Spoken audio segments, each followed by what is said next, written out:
mtazamaji, kama nilipoeleza niko pande za Tukuyu Mwakaleli na hapa ni sehemu nyingine pia.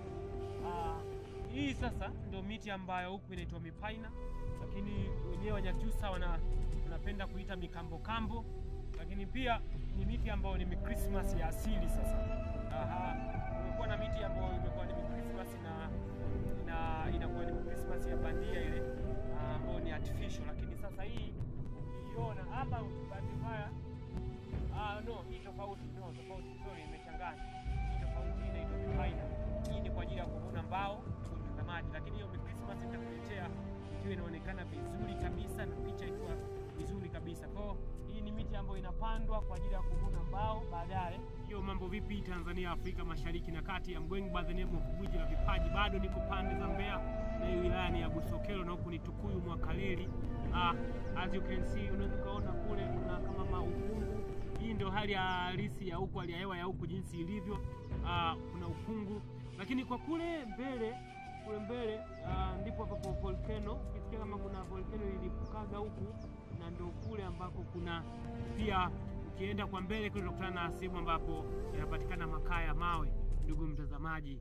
Kwa maana gesi, ukisikia gesi ndio unasonga mbele kwenye milima ile kule, ndio ambako unapatikana gesi ya vinywaji ambayo ni carbon dioxide ambayo inatumika kwa ajili ya vinywaji, ndugu mtazamaji. Kwa hiyo huku ni wilaya ya Busokelo na ni maeneo ya Mwakaleli, ndugu mtazamaji. Gwiji la Vipaji nazidi kukuonyesha matukio tofauti, maeneo tofauti, location tofauti sana maeneo haya huku ya Mwakaleli.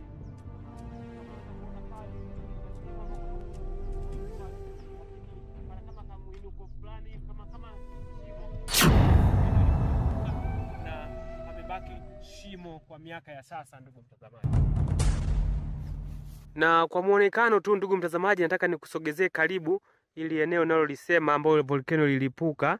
Ndugu mtazamaji, kwa yambe hujaona vizuri, ni hapa unapopaona hapa pana kama engo ya V huku, kama mlima, na huku mlima, manake eneo hili hapa, ili ambao unaliona hapa na hapa, ndugu mtazamaji, ili hiyo ndio sehemu ambapo volcano lilipuka, maeneo hayo, ndugu mtazamaji.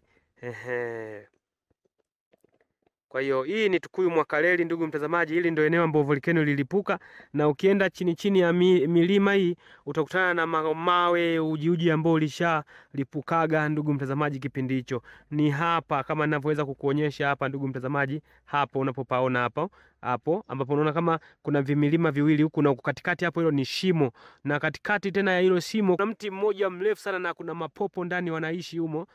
Hii ni location ambayo inapatikana Tukuyu Mwakaleli, ndugu mtazamaji.